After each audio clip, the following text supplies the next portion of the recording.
Live from New Delhi, you're watching DD India News Hour, India's voice to the world. I'm Ramesh Ramachandran. Coming up in the next hour, US President Trump wants immediate negotiations to acquire Greenland, but insists he won't use force. Immediate negotiations to once again discuss the acquisition of Greenland by the United States. We probably won't get anything unless I decide to use excessive strength and force. IT Minister Ashwini Vaishnaw informs Davos that India is set to grow 6 to 8% in 5 years. EU lawmakers vote to launch legal challenge to Mercosur trade deal, which could either delay or derail it. And Japan restarts the world's largest nuclear plant at Fukushima 15 years after it was destroyed by a tsunami.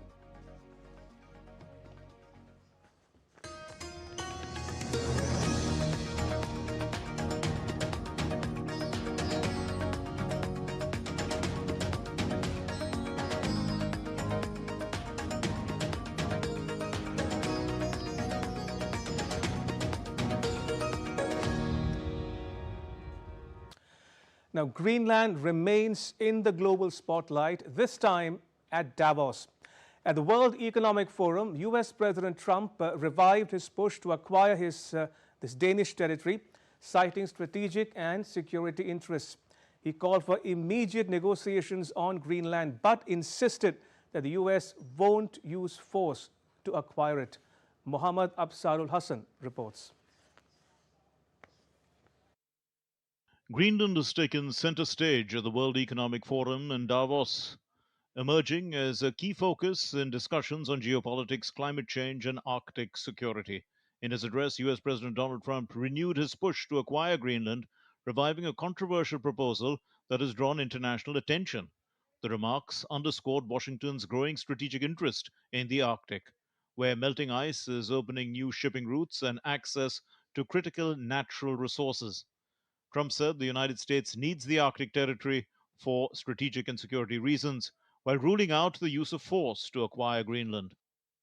It's the United States alone that can protect this giant mass of land, this giant piece of ice, develop it and improve it and make it so that it's good for Europe and safe for Europe and good for us. And that's the reason I'm seeking immediate negotiations to once again discuss the acquisition of Greenland by the United States. We probably won't get anything unless I decide to use excessive strength and force, where we would be, frankly, unstoppable. But I won't do that. Okay? Now everyone's saying, oh, good. That's probably the biggest statement I made, because people thought I would use force. I don't have to use force. I don't want to use force. I won't use force. Trump stressed that acquiring Greenland would not undermine the NATO alliance, urging Denmark to transfer control of the territory to the United States as a move he said was necessary to protect Europe from threats posed by China and Russia. We need it for strategic national security and international security. This enormous unsecured island is actually part of North America, on the northern frontier of the Western Hemisphere. That's our territory.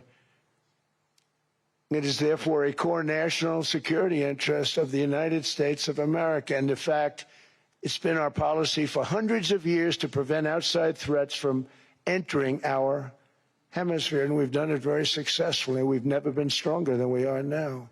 Trump's push to take control of the world's largest island has raised alarm across Europe, prompting NATO Secretary General Mark Rutte to call for thoughtful diplomacy in response to the US president's renewed bid to acquire the Danish territory of Greenland. This focus on Ukraine should be our #1 priority. And then we can discuss on all the issues, including Greenland. But it should be Ukraine first, because it is crucial for our European and US security. Polish President, too, called for diplomatic solution. I think that we should solve this problem on diplomatic way. Okay. Of course, I appreciate Denmark voice is natural. It's our partner, Denmark. But I'm looking at the Greenland as strategic point in the geopolitical issue between free world, democracy's world, independence, and with Russia. As debate over Greenland intensifies, the issue has highlighted growing geopolitical competition in the Arctic and exposed differing priorities among allies. While President Trump insists the move is driven by security concerns and poses no threat to NATO unity, European leaders are urging restraint and dialogue. Calls for diplomacy from NATO and Poland reflect broader concerns about alliance cohesion amid ongoing global challenges, particularly the war in Ukraine. For now, Greenland remains firmly under Danish control, but the renewed attention at Davos signals that the Arctic's strategic importance will continue to shape international discussions in the months ahead. Mohammed Absur Al Hassan's report for DD India. Now, at Davos, India's energy efficiency shines. With its strongest ever contingent at the World Economic Forum, India's focus remained on powering innovation and global solutions with new investment opportunities in AI, tech, and green energy transition. On day 3 of World Economic Forum at Davos, with strongest ever delegation, India continues its pitch for investments with focus on India's transition from emerging to pivotal. Speaking at an event, Union Minister for New and Renewable Energy, Prasar Joshi, along with Madhya Pradesh Chief Minister, said that India stands in the global spotlight in terms of driving global renewable energy. He also lauded Madhya Pradesh's renewable energy story. India has added 267. India is now 261 gigawatt of total renewable energy. That is 52% of the total energy produced in India, generated in India. That becomes 52% out of that total 52. Total 267 becomes 52%. That has achieved well in advance. Minister Joshi also shared India's experience in scaling rooftop, agricultural and decentralized renewable energy solutions for the global south. In another interactive session, Scaling Solar Where It Matters, Maharashtra Chief Minister Devendra Fadnavis said that India's entire energy landscape witnessed a major transformation in just less than a decade's time. With the vision of Honorable Prime Minister Shri Narendra Modi ji, we decided to entirely shift the agriculture power load on solar. 16 gigawatts of power will be generated. Meanwhile, Assam Chief Minister Hemanta Biswa Sarma also lauded nation solar initiatives. India has developed a lot of solar potential, but to preserve that solar potential for peak hours, we need storage. So green energy, hydrocarbon, semiconductor, electronics, so these are the core area we are interacting with the global investors. Earlier, Deputy Chief Minister of Gujarat, Harsh Sanghvi, met with key leaders from OpenAI and Cognizant to discuss integrating artificial intelligence and expanding digital infrastructure to drive the next wave of industrial growth in Gujarat. Gujarat is having a strong investment legacy. So Gujarat is here to see the new opportunities in AI, defense, GCC, the textile parks, financing new investment plans. India's former Union Minister Smriti Irani participated in a session on strategic leadership in biorevolution, women powering innovation and global solutions. The discussion underscored how gender-responsive leadership strengthens the innovation ecosystems and delivers more inclusive outcomes for society. With agency inputs, Tripti Tripaঠি's report for DD India. Now, at the World Economic Forum in Davos, Electronics and Information Technology Minister Ashwini Vaishnaw highlighted India's resilience and growth amid global trade shocks. He said that the country is set to become the world's third largest economy. The NET report gives you the details about his address on India emerging as a key player in AI and semiconductors.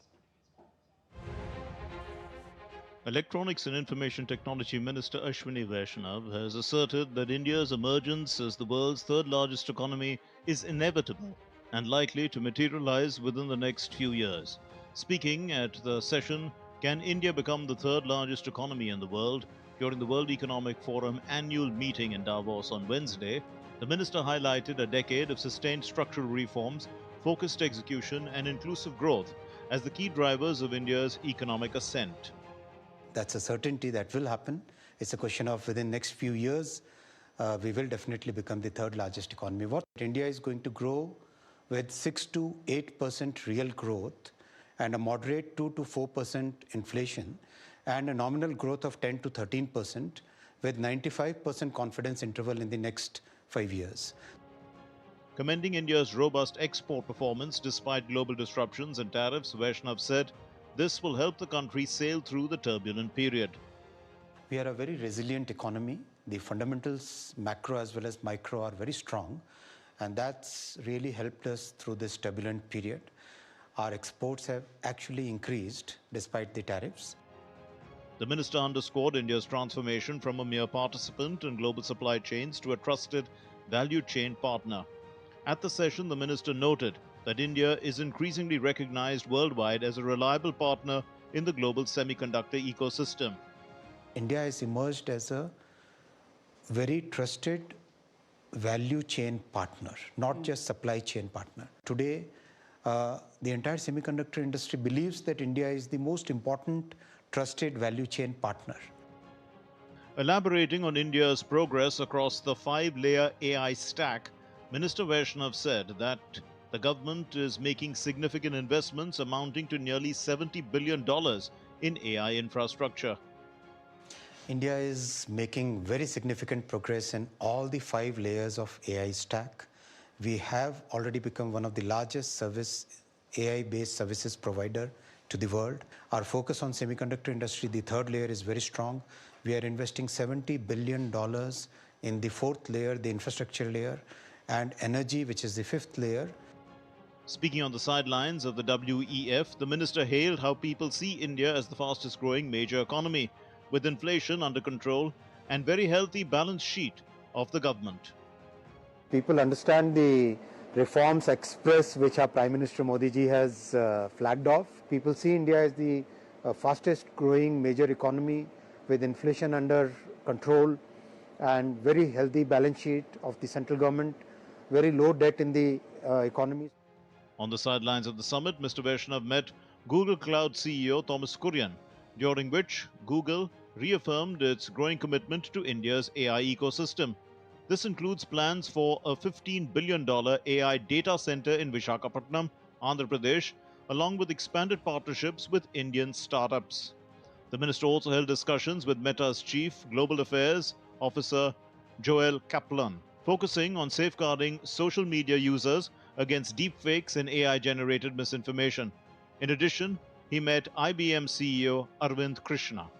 The World Economic Forum annual meeting, being held from January 19 to 23 under the theme A Spirit of Dialogue, has brought together nearly 3,000 participants from over 130 countries, including world leaders, CEOs, policymakers, and innovators. Bureau Report, DD India. And joining us for more is Dr. Charan Singh. Dr. Singh is the CEO and founder director of eGrow Foundation, New Delhi. Dr. Singh, welcome to DD India News Hour. Now, Minister Vaishnaw spoke at a session in Davos titled, "Can India become the 3rd largest economy in the world?" The minister said that India's exports have increased despite tariffs, that the fundamentals of India's economy are so strong that it will help it sail through the turbulent period. Your thoughts? So, absolutely right. As you have just seen what has happened in the last 6 months in our own country, while all the assumptions and all the models predicted that we would be growing around 6.5%, we have surprised everybody. In the first quarter, we grew above 7%. In the second quarter, we grew at 8.2%. So it's obvious that our policies, which had been set up for the last decade, and especially during and after COVID, are working very well. The financial stability, the macroeconomic policies, both monetary and fiscal policy, the financial sector, banking sector, everything is working right on the target. That is translating into growth. There is consumption demand in the economy. Despite the Trump tariffs, which had created havoc across the world, and many people were fearing that India, with its super high tariff, the exports will crumble. That did not happen. India's export market is doing well, and India's oil energy market is also doing very well. Inflation is under control. The banking assets, which we call as the non-performing assets or the stressed assets, are also under control. Rather, in the last few months, you have seen the amount of investment that has been made on AI by Google and Microsoft in our country is also massive. Indeed. So therefore, the economy is going from strength to strength, and there's resilience in the economy. Therefore, we'll be able to surpass this bad phase that we are facing, or the world is facing, global uncertainty, because of which lots of advanced countries and other emerging countries, their projections have been scaled down. India, no, that's not the case. The last thing is that India has still not tapped its major areas.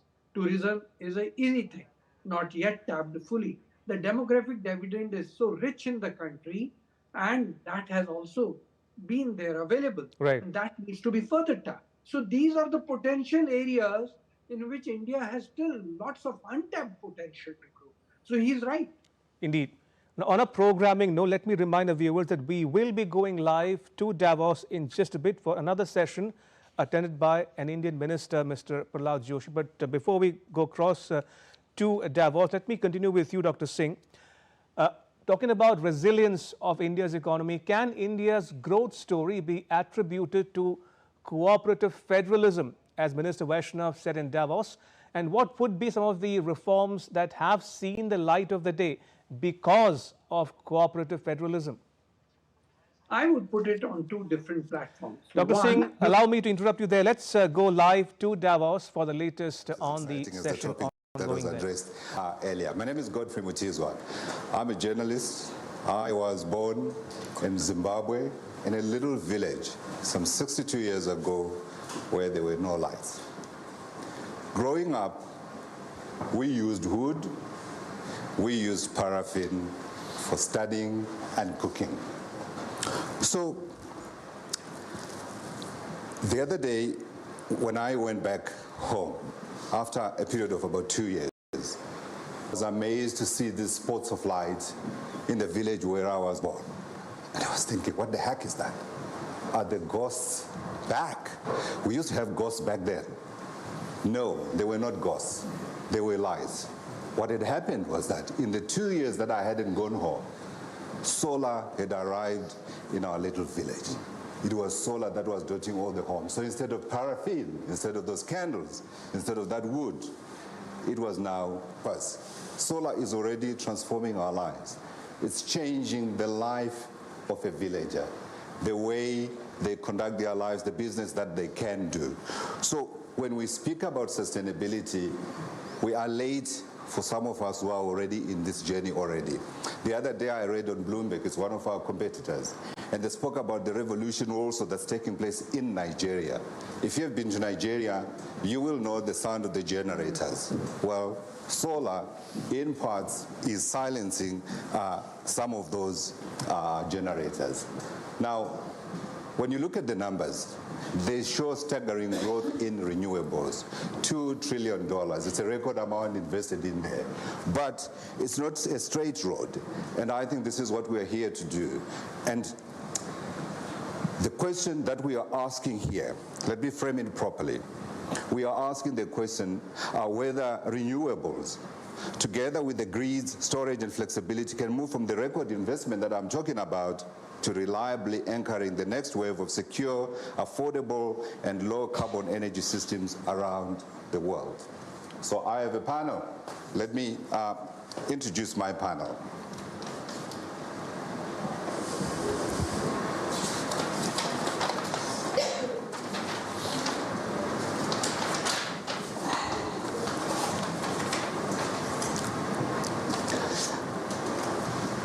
Minister Prasar Joshi, he is from India. Minister, thank you for your time. Thank you. We absolutely appreciate your time today, and we look forward to your participation. Let me give his title. Minister Joshi is Minister of New and Renewable Energy, and is also Minister of Consumer Affairs, Food and Public Distribution in India. We also have on our panel today Catherine McGregor. She is Chief Executive Officer, NG Group. Thank you, Catherine. Thank you. And we also have Pan Jian, his co-chairman, Contemporary Amperex Technology CO, or CATL. CATL, yeah. CATL. Thank you, Pan, for joining us. And last but not least, we've got Marco Aceli, his Chief Executive Officer, ACWA Power. Thank you, sir, for joining us. Minister, let me start with you. Thank you. You run a successful program in India. Let's talk about what it takes to put together a nationally sustainable renewable energy program and the work that you have had to put in. Thank you for having arranged this forum for the discussion of the renewable, that is unstoppable renewables. First of all, to my introduction, I will add one more thing. Previously, I was the Ministry of Coal in India. For the entire 5 years, I was Minister for Coal.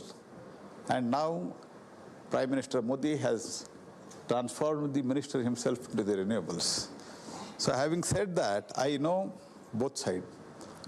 So what is the issues in thermal, that is fossil fuel, and what is the issues here and how we are progressing. But I can tell you one thing.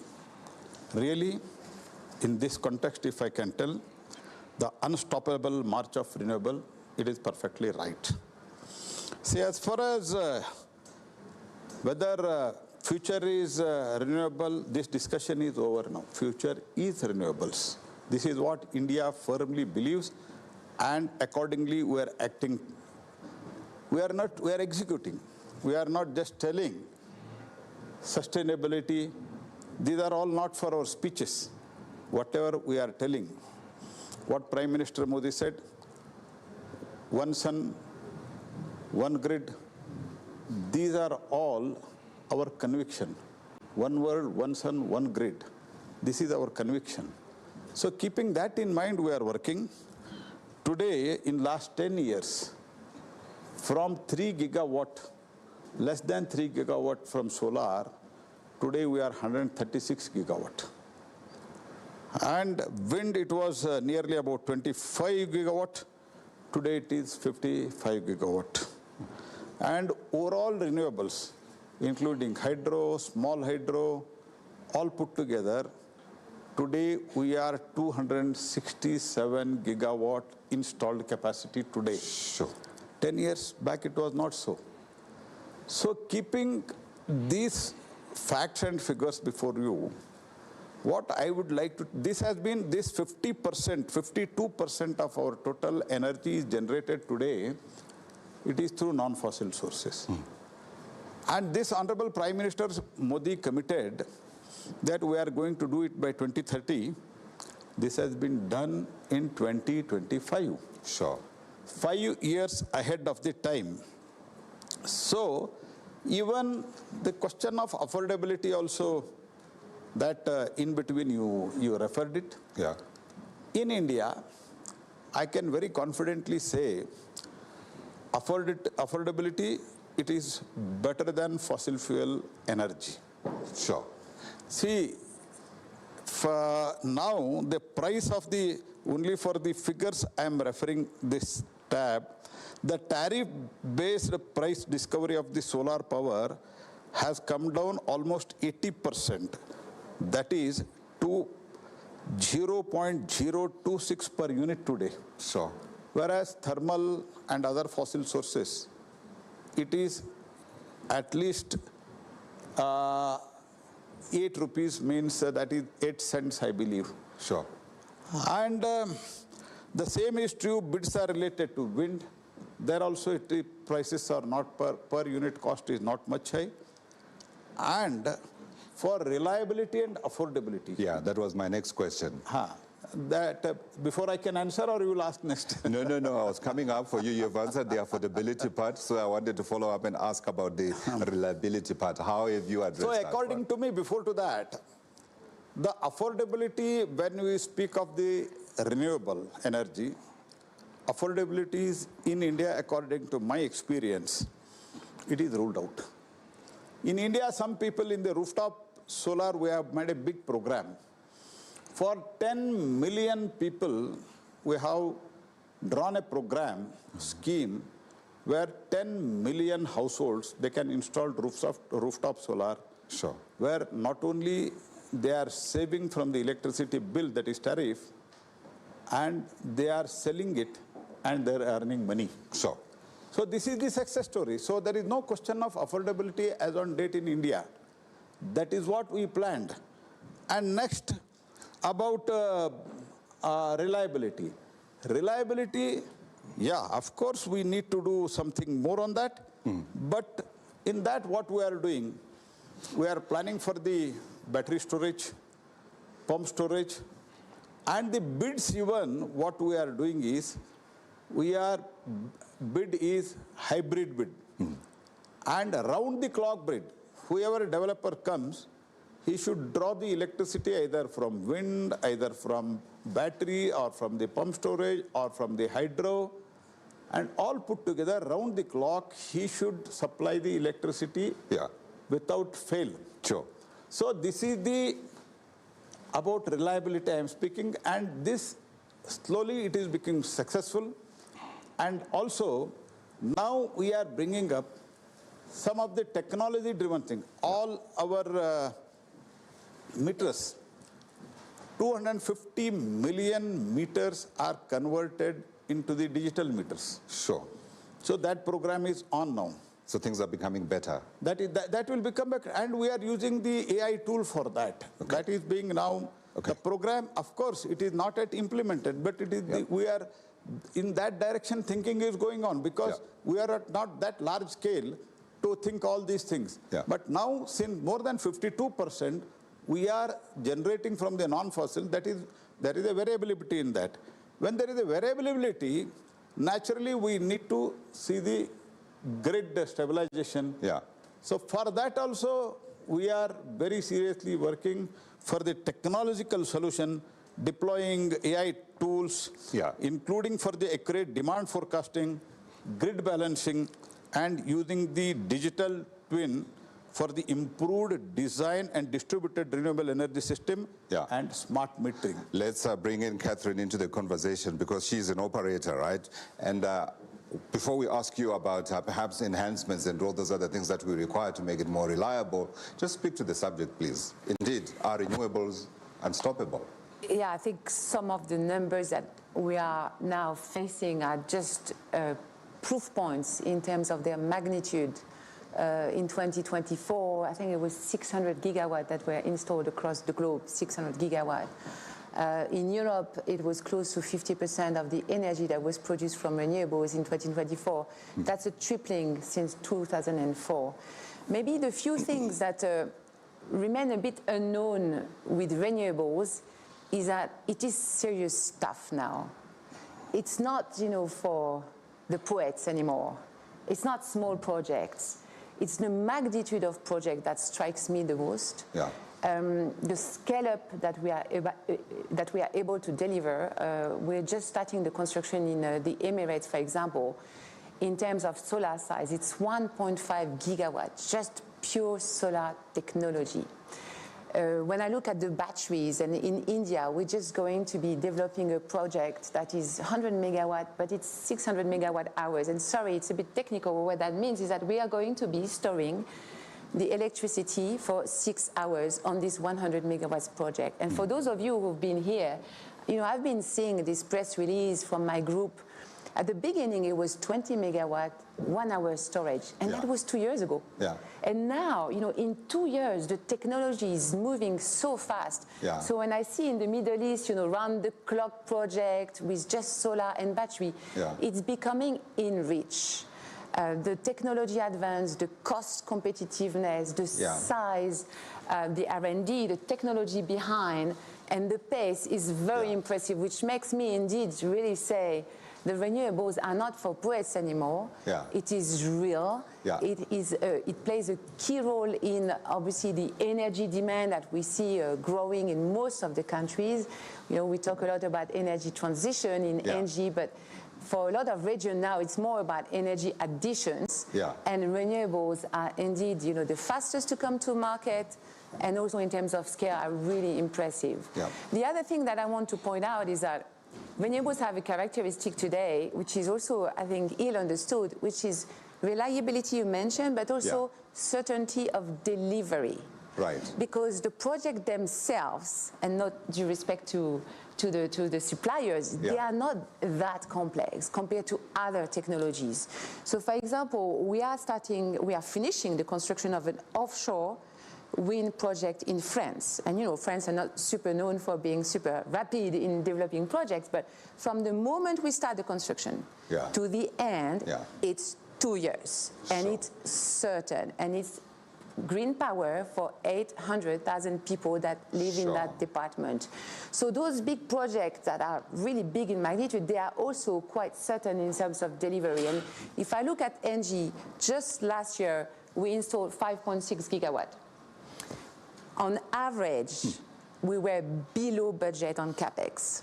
So we do not overrun our CapEx budget when we install renewable. And I think I like that. And in terms of delays, we were less than 1 month across all of our portfolios, all regions, all technology, which shows you that if you want to have electrons with certainty at a given time, at an affordable cost, renewables actually are a really, really good bet. Of course, you need to think systems, because it's not, you know, you're not going to do everything you want with just solar or just wind. You're going to have to build the systems, hence the need to deploy, you know, the right technologies, the right portfolio to integrate them and to think of cost of the system. That's very important. Absolutely. What we see, and I'll finish here, is that when we look at countries that have deployed a lot of renewables, you see the wholesale market price tend to go down. There is studies that show that. And then the issue is that the customers or the final end users doesn't necessarily see that in their invoice. Why is that? Why? Because the invoice is made of several aspects. You have the electrons, the price of the electrons that is being produced, but then you have taxes, and then you have, of course, grid.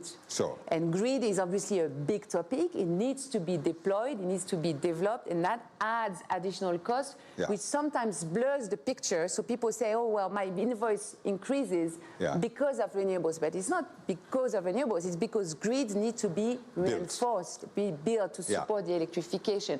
And that's very important that we explain that, so we don't just blame renewables for higher costs in certain circumstances. You can look at the minister for the taxes and stuff, but and also you didn't mention it, but you're allowed to mention renewables are not a hoax. You didn't say it, I said it. Pan, they are not. Let me come to you. Your thoughts, are we there yet in terms of beginning to declare mission accomplished, renewables are here to stay? I think we're on the road, but very promising. How far up the road? The road is, the runway is very long. That means, you know, great potential for the future growth. But at the same time, the technology is ready, despite the fact there is still a lot of challenges to overcome. But it's all engineering questions. And from CATL's perspective, we've been putting a lot of resources, and we are confident all these engineering challenges will be tackled along the way. Right. But before I started, I just like to point out, like, I like this stage. It's a circle. You know, in Chinese culture, we love circles because circles means equality, means harmony, right? And that's probably very important in this, you know, today's world, very turbulent and chaotic. But anyway. So we will thank our organizers, the World Economic Forum, for bring us together. Absolutely. In South Africa, we say make the circle bigger. Yeah.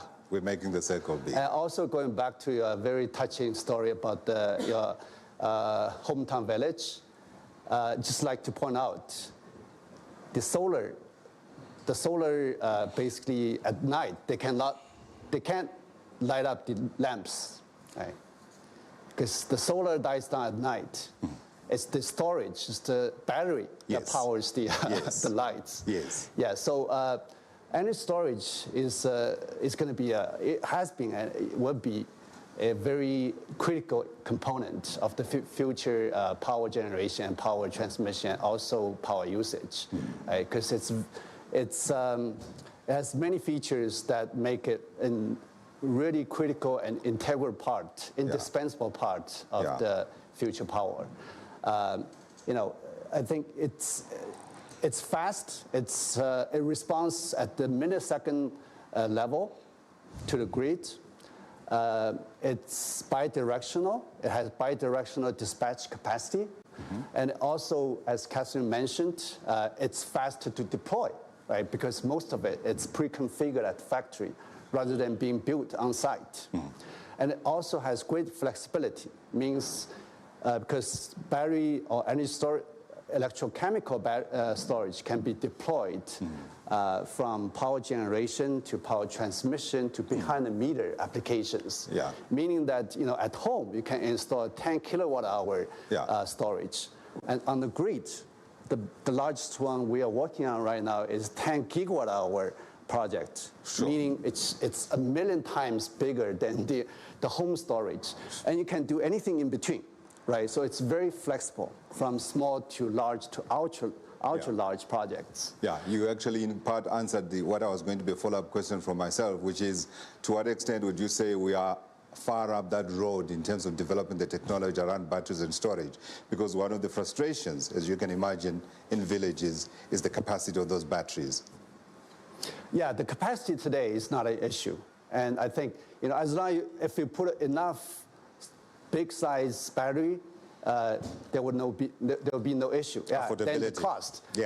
We've been able to putting a lot of R&D efforts to bring down the cost in the past 10 years. We've been able to bring down the average cost of a battery by 85%. Just in the past 10 years. And we're continuing working on new technology like sodium-ion batteries, like condensed state batteries, and in the long run, solid state batteries, to continue to improve the performance of the battery while pushing down the cost. Absolutely. And one thing about the cost is also at the grid level, especially to operators like NGA and also ACWA, we need to look at the cost from looking at the cost from $1 per kilowatt hour to $1 per cycle or per cycle use. Because in the past couple of years, we've also been able to improve the life cycle of the battery. Now we can produce a battery up to 18,000 cycles. Which means, even put that in terms of years so people can connect and understand. Put it in context, right? If it do full charge and discharge twice a day, it can be used for almost 30 years, 25 years plus. Oh, wow. Okay. And also degradation is very important. You need to have slow degradation batteries, meaning that over the years, the capacity will not drop significantly, right? A lot of advanced technology at the material science level has to happen to make it a reality, right? But then at the grid level, as we increasingly embrace renewables as the power generation source, we cannot just look at solar or wind alone as the power generation source, as the percentage from all these intermittent power generation sources go up to, if they're below 15%, it's perfect fine. When they go up from 15% to 20% to 30%, if you don't look at the renewable generation as a system, meaning that you have to pair the solar and wind with energy storage, they will create trouble for the power grid.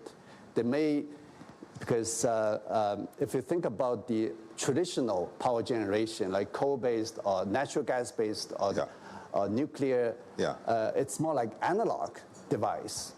And the renewable power generation, solar or wind, has tremendous volatility and inherent intermittency. It's more like a digital device. And you have very large digital device switch on and off from the grid. That creates a lot of trouble for the grid. Analog versus digital. That's the comparison we're getting. Marco, come in. I want your thoughts as well, too, whether we are there yet. And then, of course, we'll go into whether these things are now at a stage where they are bankable and they make it worth your while. Yes. So the short answer is I think we're beyond there on power. And on other sectors, we are way behind.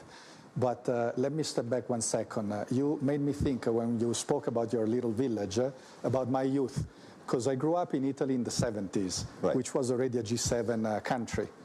And we had rolling blackouts. We had, after the summer, even we didn't have water because, you know, infrastructure was not there. And I remember going to my grandmother, heating and stove were wood-fired, no? So we're burning wood. Okay. So in The 20 food years, tasted better, this is a G7 country in the 70s. In 20, yeah, that's true. That's why we have smoked hams, no? Because basically, as you heated, you also would smoke and put the hams there to smoke. Yeah.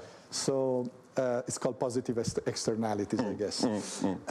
So in 20 years, in the space of 20 years, all the problem was solved. And it was solved with the technology of the time. So it was nuclear, it was oil-fired, it was coal-fired.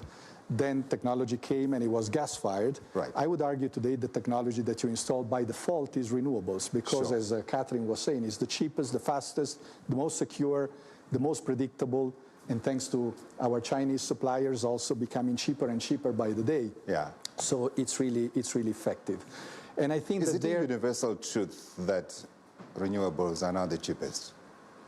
It's the cheapest everywhere. Yeah. Would you argue that? Yeah. Yeah.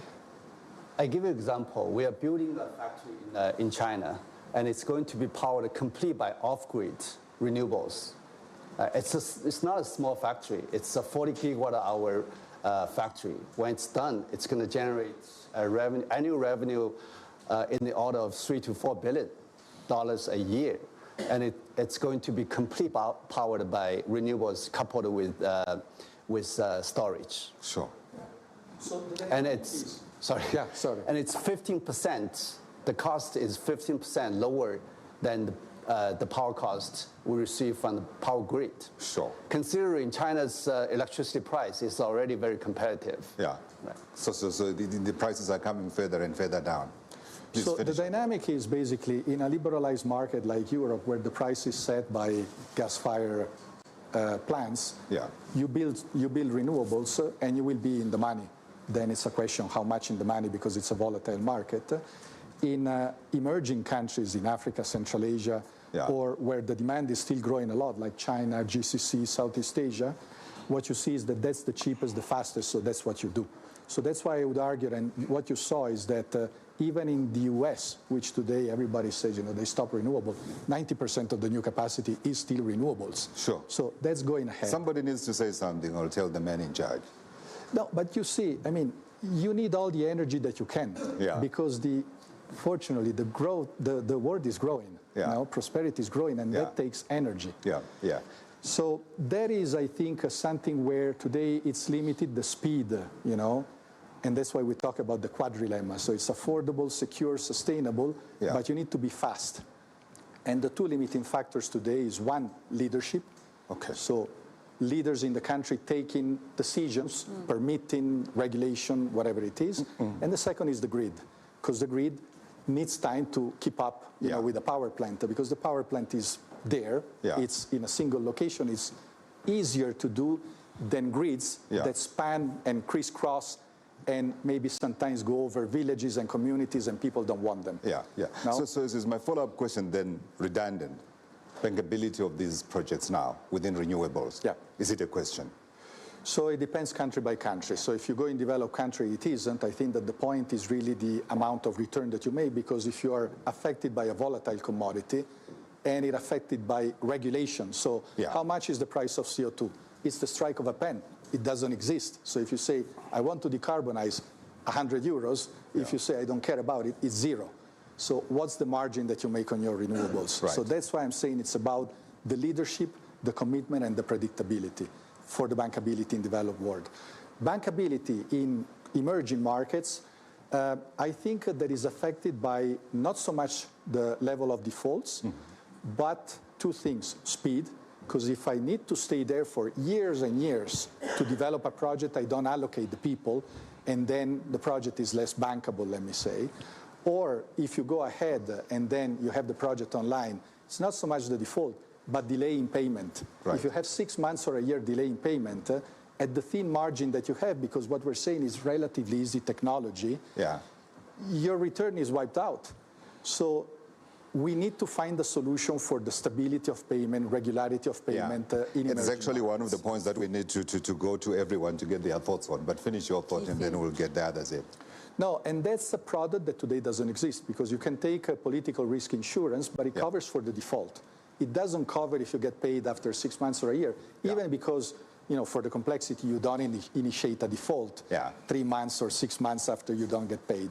And that is the biggest thing that increases the cost of equity, which, by the way, increases the cost of energy in these developing countries. If the payment were smooth, if we could find a solution to protect that, then the cost of equity for infrastructure project will come down, the cost of energy will come down, and the local economies would really accelerate. Absolutely. Come in, Catherine.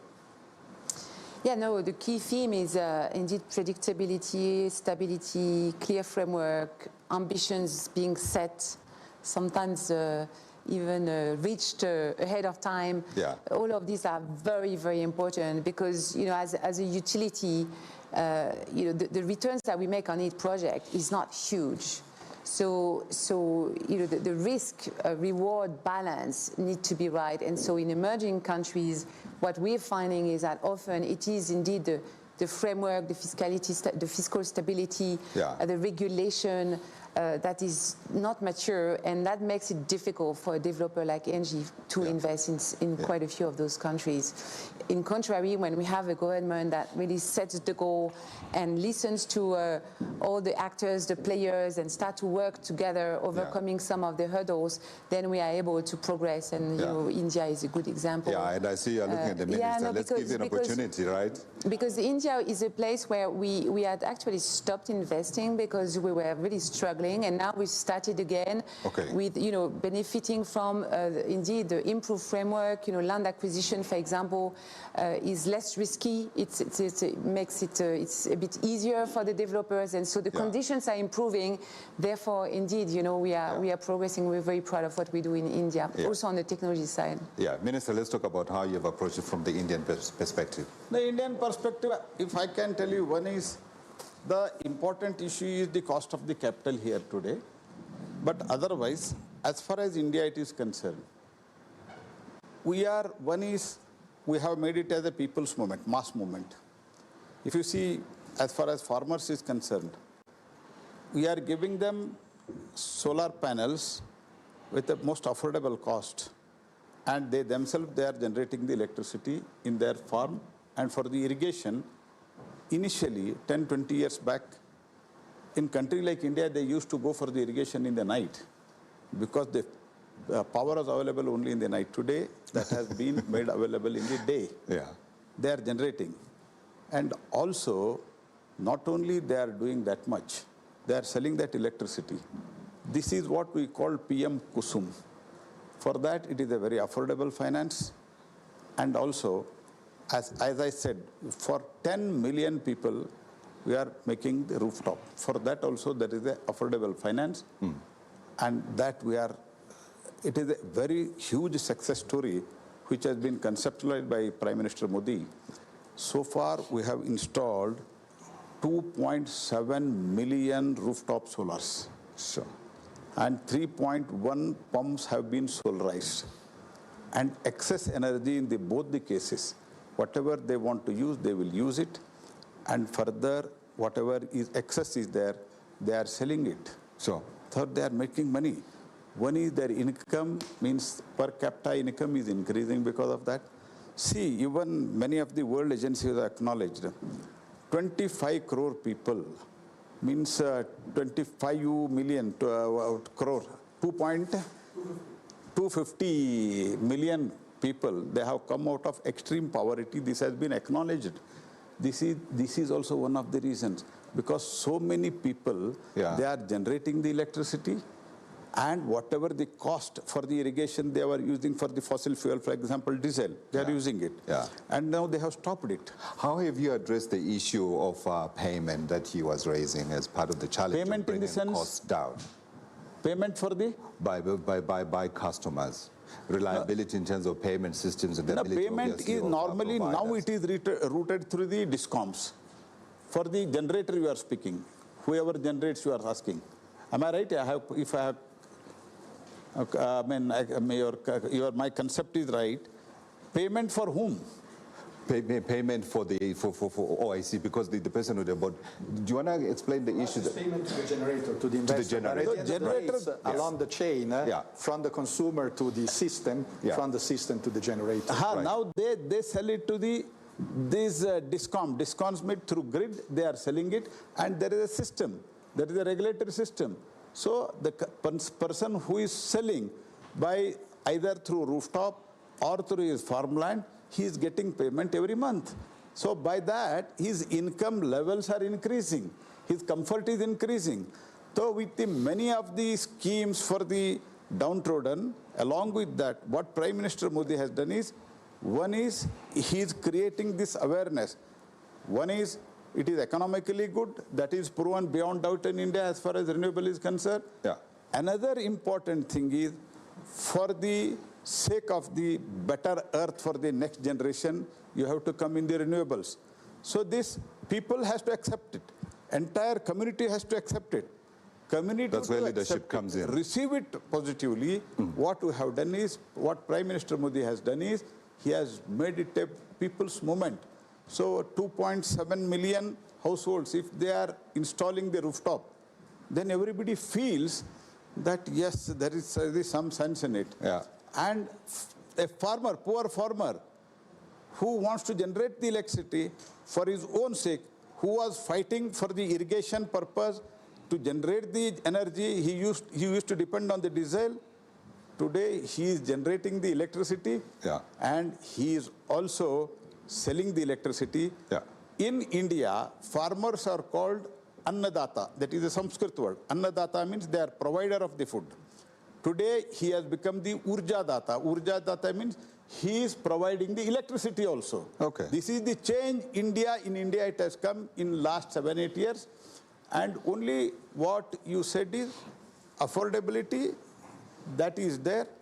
Only thing is the technology, sharing of the technology among the developed country and the developing countries is most important thing. What I feel. All right, let me open the debate to the floor. If you've got a question or a comment perhaps that you'd like to contribute, please raise your hand. We should have, I think, a microphone that's roving. There's a hand at the back. And can we get the microphone to him, please? Thank you very much. Thank you very much for this session. My name is Hussein Matar. I'm with Amia Power. We're doing renewable energy projects across Africa. We have today around 6,000 megawatts in the continent at different stages. We know NG and Aqua very well, and we certainly procure a lot of our equipment from China. And I just wanted to understand from your side the impact of this rebate we're hearing that's come into place.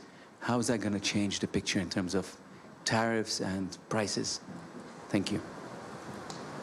Pan, I think that's yours. Sorry, the rebates, what rebate are you talking about? VAT rebates. The abolition of the VAT rebates. VAT rebates. In China. China is cutting down the VAT rebates, refunding for battery products. I think, is that the question you meant? How is that going to change the overall pricing? Yeah, I think the rebate, the VAT tax rebate itself, it's not that significant in the long run because we're going to continue to drive technology to drive down the cost. But in the short term, of course, the rebate sort of phasing out from the supply chain will increase the price most likely in the short term. Thank you. For the next 6 months. For the next 6 months, at least. And thereafter, who knows? Technology will have advanced. We can take it more questions or contributions. There's a hand here.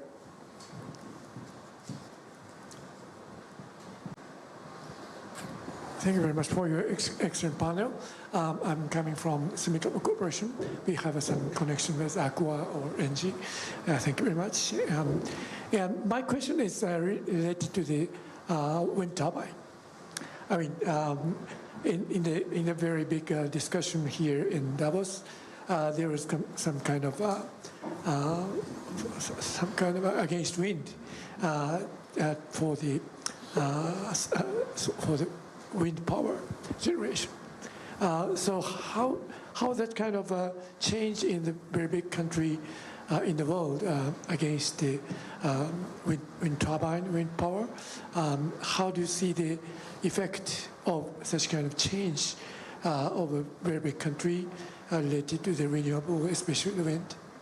Maybe NG or Aqua may have some kind of comment. Okay. Okay. Who wants to take it? I mean, you know, the way we manage a project, we have quite a large pipeline, which is split by geography and by technology. And we constantly adjust our capital allocation decisions based on where we see we can do the best project. The best projects are, you know, the ones that are the most certain in terms of delivery. I mentioned execution is very important. And so whenever we think permitting is going to be complicated for whatever reason, then obviously we'll do a little bit less wind technology in that region. And then we will reallocate capital correspondingly to other areas where, for example, wind is a bit more welcome. Now, talking about wind, I guess you mentioned the comments on wind earlier. We see that also in Western Europe quite a bit. And in my country, in France, you know, there are some people who passionately hate wind. And so, in fact, we had to, as NG Group, we had to do some communication to fight fake news against wind, because for some reason it had become so political, and there was some really crazy stuff, including that wind turbines were slowing down the rotation of Earth. I mean, this is, you know, how far, no, but this is how far, you know, fake news can go. Yeah. And this is where, you know, we are taking, you know, we are entering the debate and say, look, we have to be rational about that. So I understand that some people think it's ugly. I personally like it. And, you know, we can debate, but we should remain rational about it. And I think that's quite important. The point is that, you know, as a group, we do have optionality in the way we allocate capital, which, you know, is a little bit of a lesson, I think, for all companies today, is that you need to hedge your bets a little bit. Don't put all your eggs in one basket, and having a bit of diversified geographical footprint and technology also exposure is proving indeed quite handy. And then maybe the last point I'll add on wind is that I'm personally convinced that, because we did a poll in France, and what we saw is that people who have wind farms next to their place actually like wind farms better than the ones who don't. Which, you know, when you think about it, it's a bit counterintuitive. And my interpretation of that is that I think that when people have windmills next to them, most of the people, they see sovereignty and self-dependency, i.e., you see that this thing is turning. It produces electrons, but it doesn't need any fuel. Whatever, forget about fossil or not, it doesn't need any fuel. So here, you know, you have the very vivid representation of what sustainability means. So you are producing power without the need of anyone. And yes, of course, your turbine comes from somewhere, and maybe you do have, you know, Chinese content or whatever. But once it's installed, you don't need anyone to produce. And I do think that people, and it's true also on solar, by the way, and this is one of the big benefits of renewables that we didn't talk about.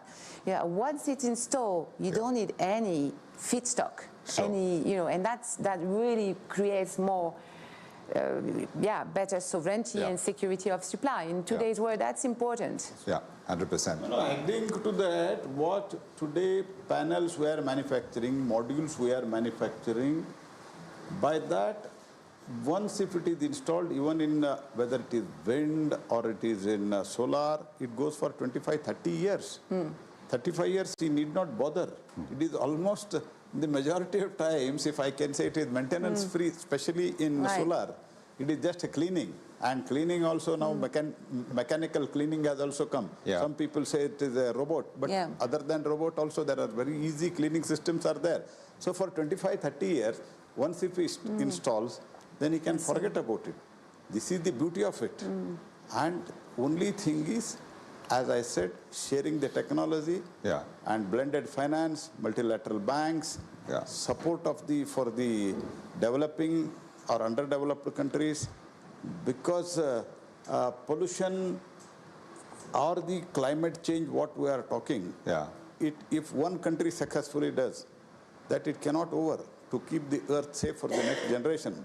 Because we feel India Vasudhaiva Kutumbakam means world is one family. Everybody should be happy. When we born on this earth was safe for us. For the next generation also, we should keep the earth safe. Thank you. That is the overall concept of India. Thank you. Thank you. Spoken like a true politician. Can I squeeze in one question? One. Very quickly. Hello. Very quickly, Venancio Mendes. I come from Texas, work for Wood PLC. So we are developing solar and wind, etc. My question is related to data center energy demand in Texas. We have the development of data centers are causing the increase of 14 data centers are equalizing on demand, similar to the city of Austin. So my question is, how do you envision renewables capturing some of this growth? Because they're also trying to equalize this with combined cycle. And how do they meet that demand? How do you see renewables capturing some of this growth? Yeah. Okay, very quickly. Yeah, I think renewable will play a very important role in meeting the demands of ever-growing, insatiable power demand from AI native data centers in the next 20, 30, 40 years. We have been, for example, Catherine mentioned in the past, it was like 1 hour duration project was the mainstream, right? But we've already last November, we've already installed 8 hour long duration project in Australia. So for AI data center, the challenge for power is very severe on the grid, because other than the amount of the electricity needs, the fluctuation or the volatility of power needs from AI training models and inference models is more than 10 times of the traditional internet data center power needs. Right? So huge amount of electricity and a huge amount of volatility. And then only storage can come in coupled with renewable generation resource, which, as Catherine and also Marco mentioned, it's fast to deploy. Right? That's one of the very important advantages of renewables to meet the immediate demand of AI data center.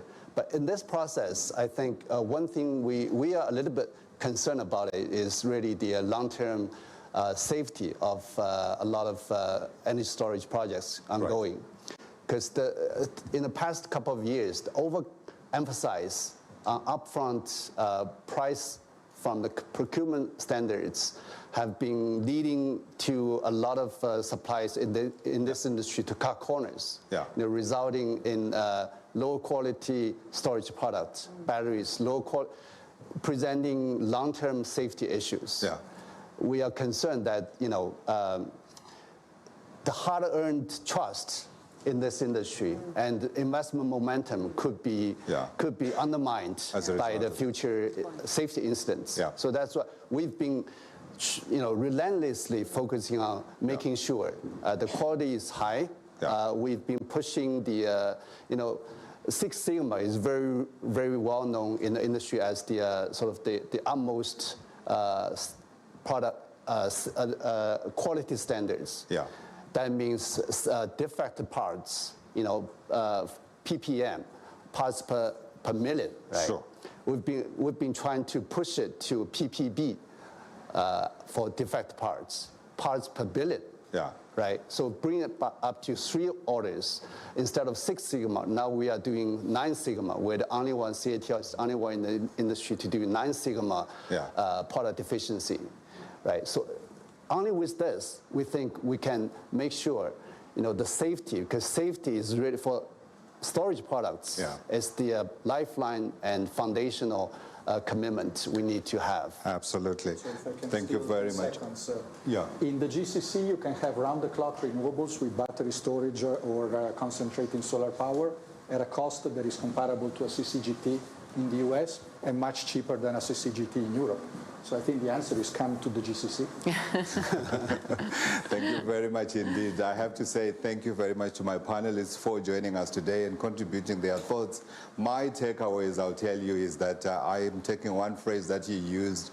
Think of the previous technologies as obsolete, not quite obsolete, but certainly not as advanced as the digital things that we are seeing in these days. It's analog versus digital. Digital is today. One takeaway. Technology is advancing. It's changing the way we have traditionally thought about energy and the way we have used energy. And this technology is further set to improve and change things.